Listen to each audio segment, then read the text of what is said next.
people of France and President Macron for the warm welcome that we have received during the course of this very productive trip.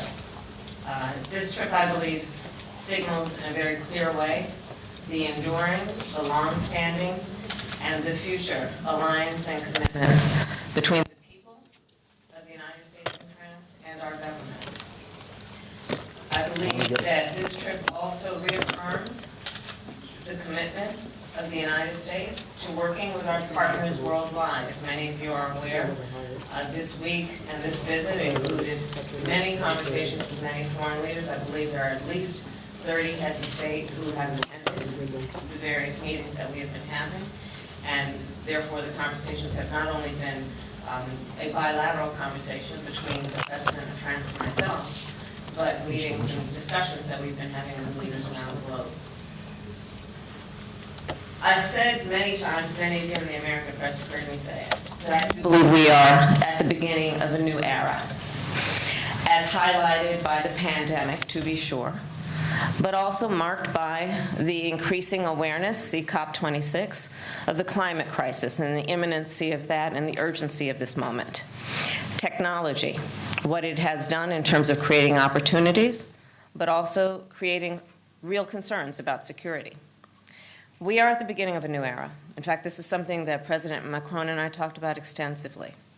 And in, then, this moment, for nations who are partners and allies, we must together work together to see where we are headed, where we are going, and our vision for where we should be, but also see it as a moment, yes, to together address the challenges and to work on the opportunities that are presented by this moment. So that was, in many ways, the theme of this visit. It was to also discuss, and in particular, with President Macron and our friends and allies in France, what we must do collectively with our other partners and allies to address and to focus on what should be the norms and the rules of the 21st century. To that end, we had a number of conversations, including, again, with other world leaders, but in particular with President Macron. I talked about a number of issues, and I'll outline several of them. The issue of global health. Of course, one of the most pressing challenges that all nations are facing. As you know, the first visit that we made upon landing, essentially in Paris, was to go to the Institut Pasteur. Of course, I also have a personal sense of connection to that place. My mother did research there. But what is most significant is that the relationship between the scientists and the scientific research that has taken place in France has often been in collaboration with scientists around the world, including the United States. In fact, when we were at the Pasteur Institute, we will recall that it was in 1961 that mRNA was developed, which of course was not only the basis for the work that we talked about in terms of the advances in breast cancer, but the basis for the vaccine that is now saving lives around the globe. We talked about the pandemic in the context of global health, in the context of our need to prepare for the next pandemic, and what our two nations have a moral obligation and responsibility to do in terms of not only addressing the public health needs of our own citizens, but participating with our friends around the globe, and in particular, those that are most vulnerable and most in need. You'll recall yesterday, one of the panels, world leaders, talked specifically about the disparities and inequities in terms of vaccine distribution around the world. That was a priority for our discussions while we were here. The issue of space. Well, I, of course, chair the Space Council for the United States, but when we look at the opportunities that are presented by space exploration, they are vast. President Macron and I talked specifically about the partnership and the ongoing partnership that the United States and France have had as it relates to emerging technologies and how they connect to economic security and to national security. And so we had an in-depth conversation about our intention to grow the relationship that we have as it relates to space. And again, that relationship is not only convening the experts and the most talented of our respected nations to engage in ongoing innovation, but also, and critically important, to work together as allies in establishing universal norms around what will be the behaviors in space and how they will be interpreted by all nations. In many ways, when we think about space exploration, it is the next frontier, and we are the leaders in this pursuit. And what we do now, without any doubt, incrementally or expansively, will have a profound impact on where this issue ends up in the years and decades to come. We talked about regional security. Again, the alliance between France and the United States is long-standing on that issue. As we celebrated Armistice Day, Veterans Day, as we went to the American Cemetery here in Paris, we saw symbols of the enduring and long-standing relationship that we have had on that issue. And so we did discuss our partnership as it relates to defense. We did discuss the fact that after World War II, we created a transatlantic alliance based on our mutual understanding about the interconnection and interdependence between the United States, France, and our allies on the issue of security defense. We talked about the Indo-Pacific. As you know, in my last trip, foreign trip, went to Vietnam and Singapore to reestablish the commitment and the enduring commitment that the United States has as a member of the Indo-Pacific to our friends and our partners in that region. One of the most important issues that we have discussed as a current issue in that regard is the challenge that all nations are facing in regard to supply chains. That was a discussion we had here as well. And the discussion was essentially this. One, it is indisputable that all nations have suffered because of the pandemic, predominantly, on the issue of supply chains. Two, that the global demand will not be met, cannot be met by any one nation. And so it requires then, if we are to meet the challenge of supply chain issues, coordination, collaboration, and partnership. So that was part of the discussion we had as it relates to the Indo-Pacific, but also as it relates to a general perspective on an issue that is challenging, and I will speak for the American public, for families every day when folks are trying to think about how they're going to get products they need. Our auto manufacturers concerned about getting critical components, and when families are worried about being able to make sure Santa Claus gets whatever Santa Claus should get to the children by Christmas. We talked about what we will do as it relates to the Sahel, which is a specific region on the continent of Africa. We have a mutual concern there that relates to the ongoing challenges that the countries in the Sahel are facing.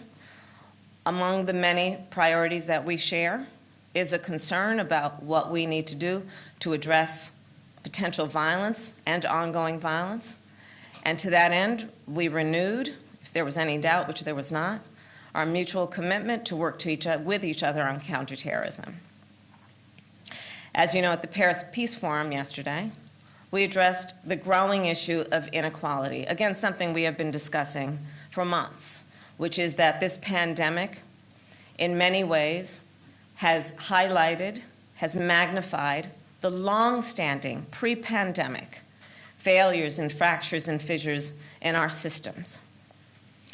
And so we talked about what we can do together to address these inequities and the inequality that has existed since the beginning of time around the world. I'm particularly excited about the convening and the number of nations that came together to have this conversation and to express a commitment to work more closely with each other, understanding, again, the interdependence and interconnection that we have. And so we talked about inequality and inequity in a number of ways. As you know, I presented what I believe should be an approach to the issue which is to not simply accept that it has always been, but instead to challenge ourselves to do something about it. And the method by which we can do something about it is to ask, why is it? And then I went through a list. Why is it that a very significant number of women around the world are subjected to sexual and domestic violence? Why is it that we are still seeing children around the globe who are hungry? Why is it that we see that there are certain nations who have the resources that have caused, among many things, them to be some of the greatest emitters of pollution in the world, and others who are responsible for a negligible amount of emissions are taking the greatest brunt? So we have before us, again, in the midst of great challenges, an opportunity when we come together during a week like this, nations around the world, to speak truth, to challenge each other, and to dedicate ourselves, certainly those of us who consider ourselves to be partners and allies, to actually address these issues together, understanding the mutual commitment but the mutual investment. Technology, another of the issues that is a marker of this new era in terms of the influence, the ubiquity, but also the challenges that individuals and nations face because of growing technology.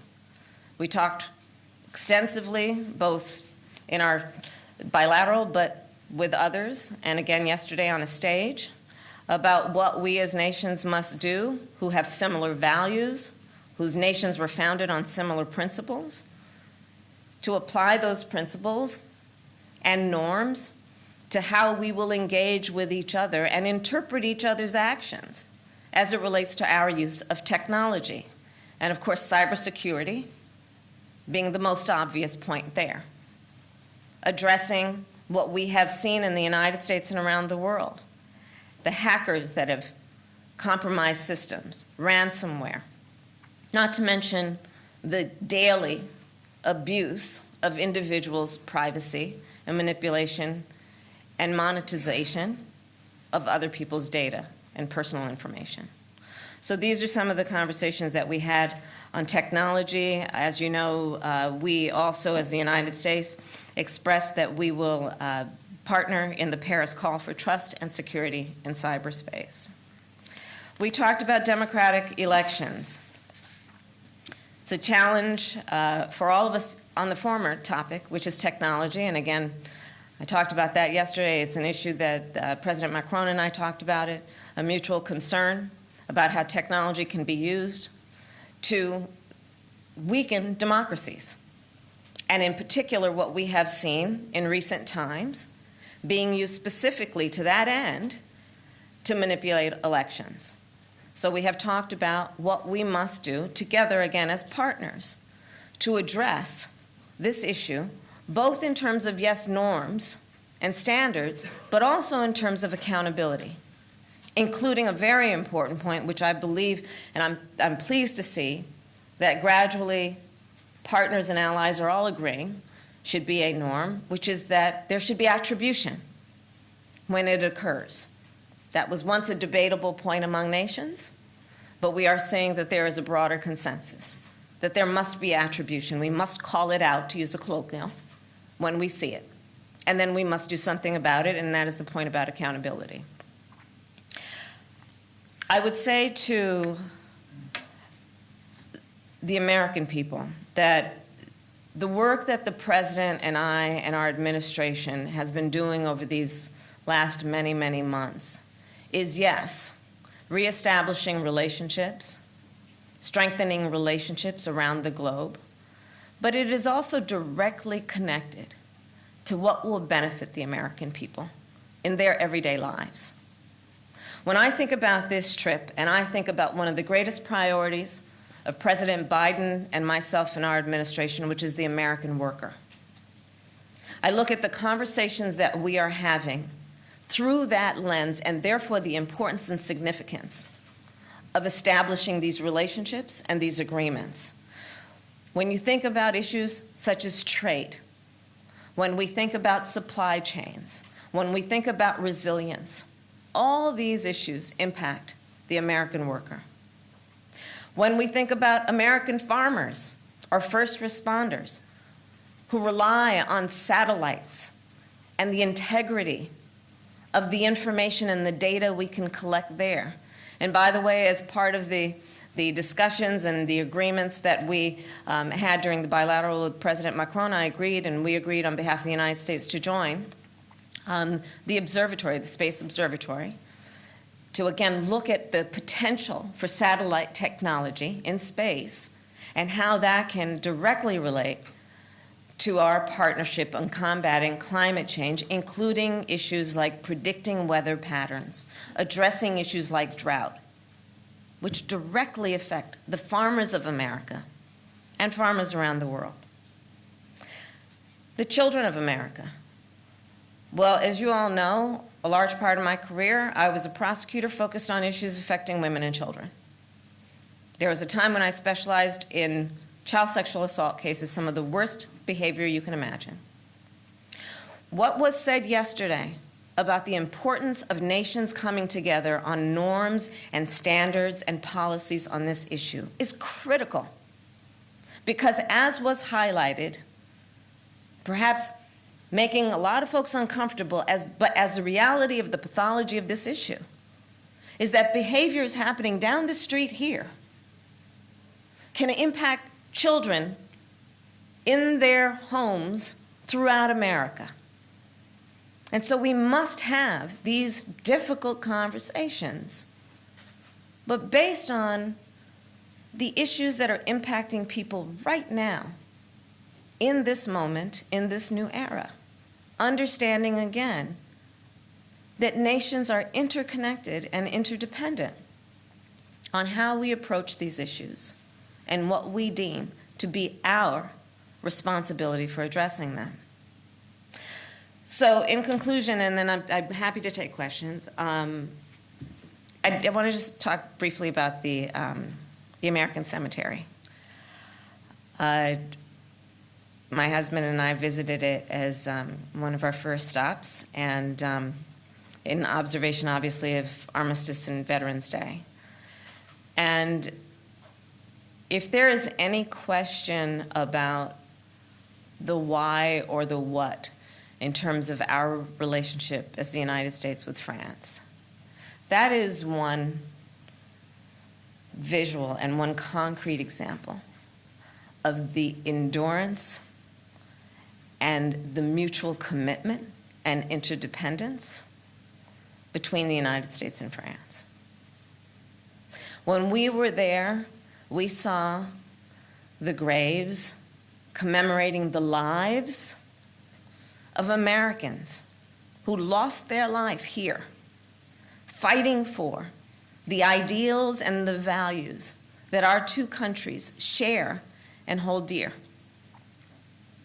We saw there brave, brave individuals who were laid to rest, including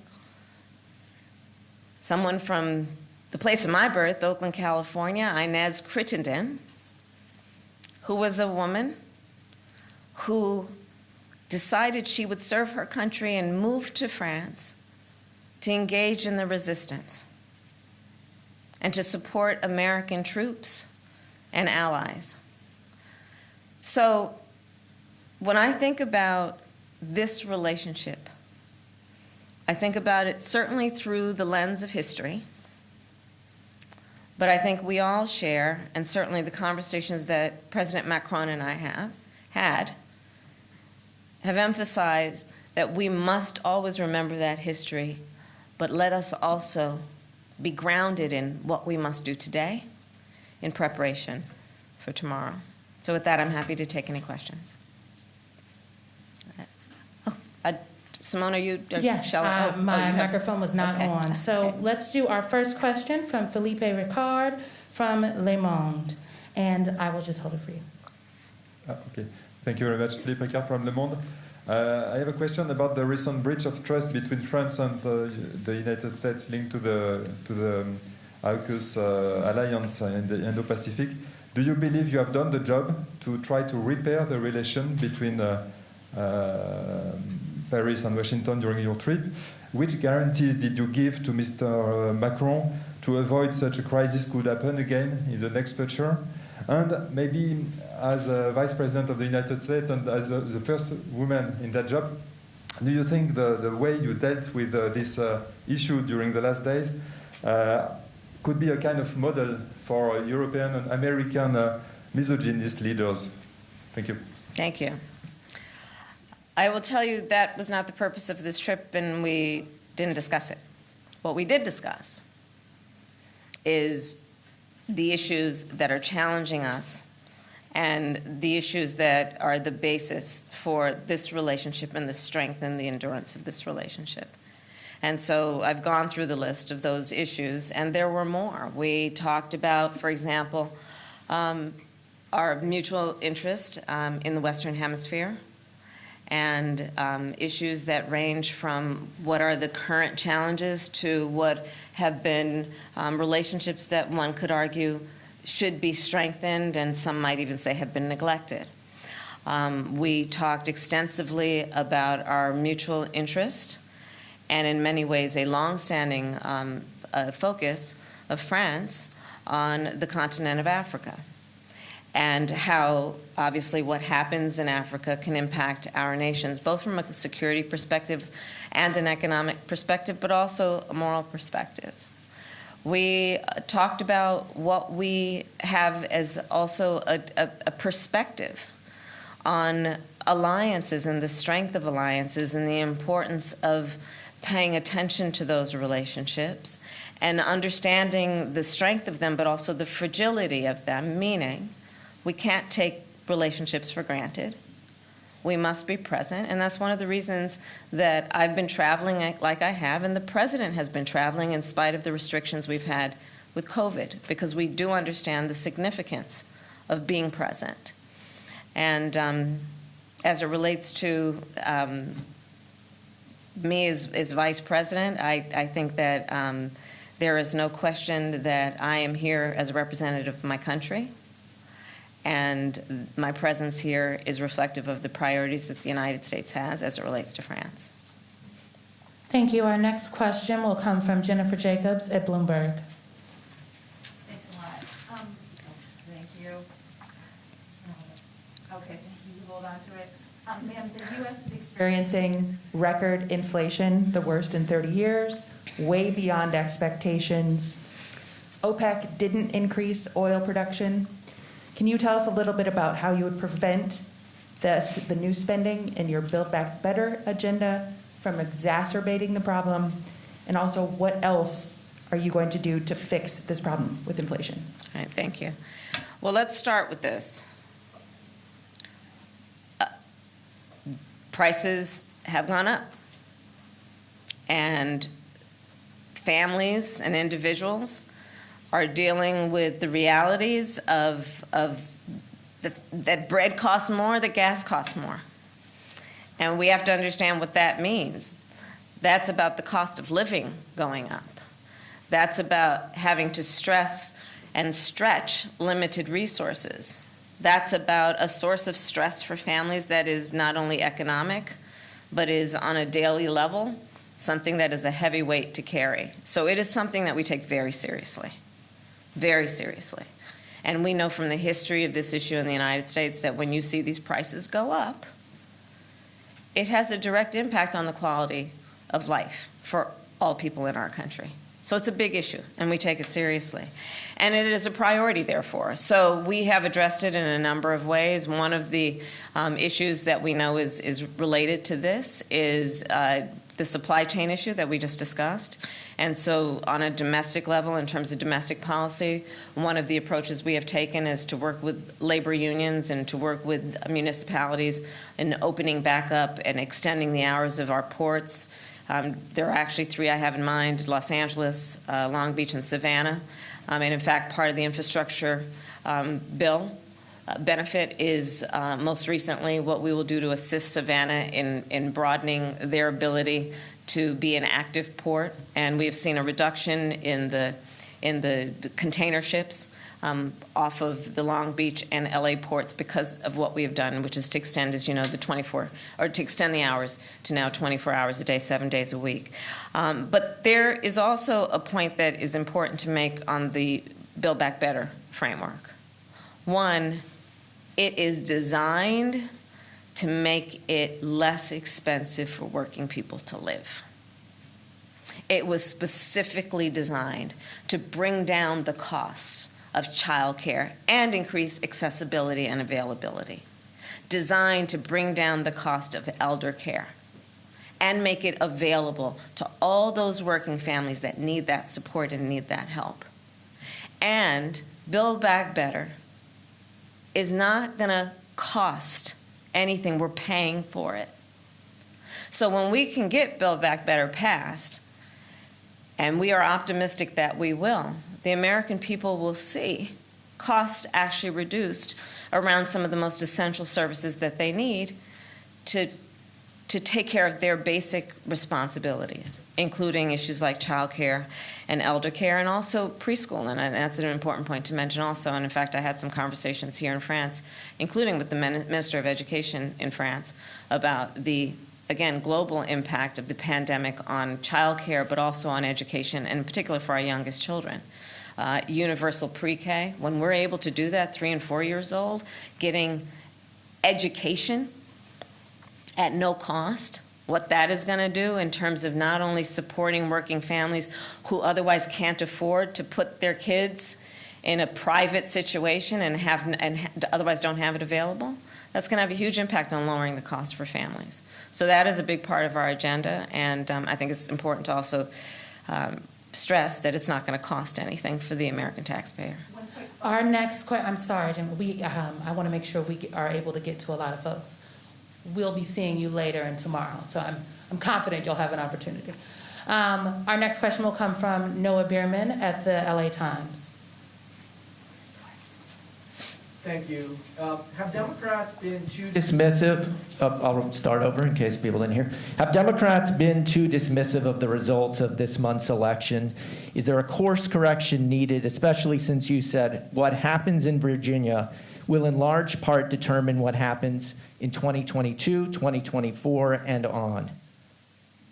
I think there's been robust dialogue and discussion about the elections that just took place.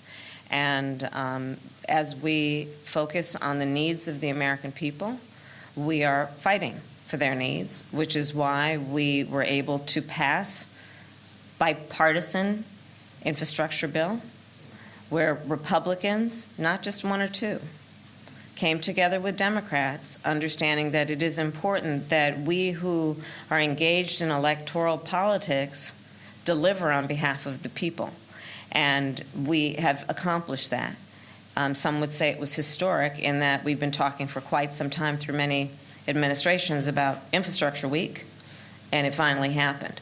So moving forward, the next step is to pass our Build Back Better agenda, which again is going to be about delivering for the American people. What they want is that we're not sitting around talking about politics, that we're talking about instead the policies that are going to impact them and improve their lives. And that's where we're putting our attention. Our next question will come from Katie at the New York Times. Katie Rogers. Thanks, Vice President Harris. Speaking of global health, we're all wearing masks in this room, except for you. The French, which is fine, the French essentially have a vaccine passport that has allowed public life here to return to some semblance of normalcy. All of us with you had to fill this out before we traveled here. Should the United States have such a requirement? Well, we have, as you know, been very careful to guide public policy where it is our role to guide it based on what the scientists and medical professionals tell us. And we are also leaving it, as you know, to local communities in large part to make those decisions. I think the most important thing at this moment for us in the United States to focus on is that we now have the ability for children to get the vaccination, the shot. We have at our disposal the ability to actually engage in smart public health conduct and protocols, and we have free, safe vaccines available for everyone. And our biggest challenge right now is to urge everyone to engage in saving their life and the life of their family members and their communities by getting vaccinated. But that's really, and it has been, it's no secret, one of our biggest challenges. And we will continue to focus on that. Our next question will come from Sarah from ABC. Sarah. Thank you, Madam Vice President. A follow-up to Jen's question on inflation. For Americans at home who are feeling the economic pinch, when do you expect they can expect to feel relief? You mentioned Christmas in your remarks. Will this be the most expensive Christmas in history after the most expensive Thanksgiving in history? And then on one of the provisions in the Build Back Better bill, paid family leave. Here in France, women are offered 16 weeks of paid maternity leave. Fathers are offered 28 days. Is it frustrating to you that the U.S. can't secure the same for American parents? And why is paid family leave not a red line in this package for this administration? So on the inflation piece, we, as I said earlier, fully appreciate the significance of things costing more. It's a big deal. It's a big deal. And so we are doing what we can, making it probably one of our highest priorities. I talk to the president about it often. One of our highest priorities. We need to bring costs down for the American people, and in particular for working people and working families. And again, I'll go back to my previous point. That is why we have been pushing so hard since the beginning for Build Back Better, because it is absolutely and almost uniquely designed to do just that, to make it easier for people to live. And for most Americans, making it easier for them to live means bringing the cost of living down, especially for essential services. On the piece about paid family leave, yes, it's frustrating. It's something I've been advocating for years, as has the president. And it was in our initial proposal. And in terms of what we believe will actually address, again, a topic of conversation, the topic of conversation on the main stage yesterday, inequities, the inequality of systems and structures. We know that this is an issue that disproportionately affects women and working women. We know that in the United States, and I know around the world, we have seen working women, because of the pandemic, leave the workforce. At the rate in the United States, the most recent number I saw is somewhere around 2 million women have left the workforce. And let's be clear about this. An issue that impacts working women not only directly impacts the economy of their household, it impacts the economy of our whole society. When you lift up the economic status of women, you necessarily lift up the economic status of families, and all of society benefits. So yes, I'm frustrated.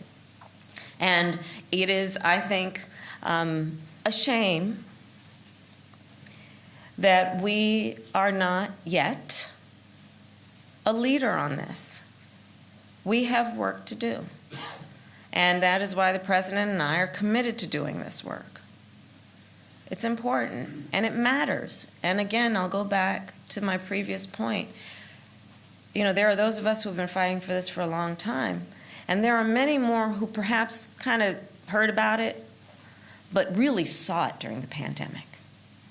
I mean, most recently, I had the TV on, but I was doing that was in a briefing, I think, so I was doing something else, so I didn't hear.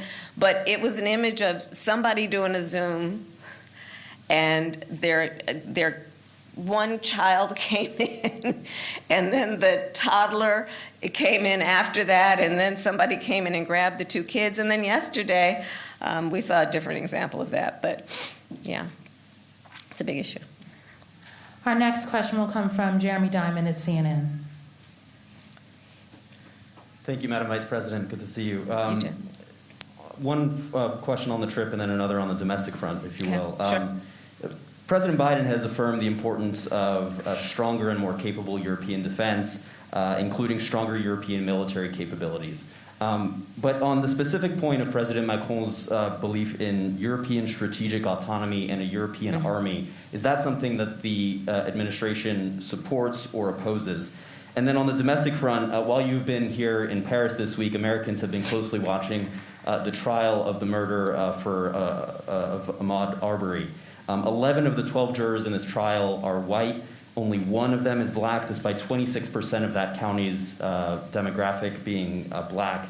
The judge in this case even said that there appears to have been intentional discrimination in the selection of that jury. So do you believe that justice can still be done? And given the history of jury discrimination in the United States, do you believe that reforms are needed to ensure that juries represent a representative of the jurisdictions that those courts serve? Thank you. Thank you. I'll take your last point first, which is I'm not going to comment on any active trials. For obvious reasons, I don't want to in any way influence or distract from what are the facts and the evidence in that case. But I will.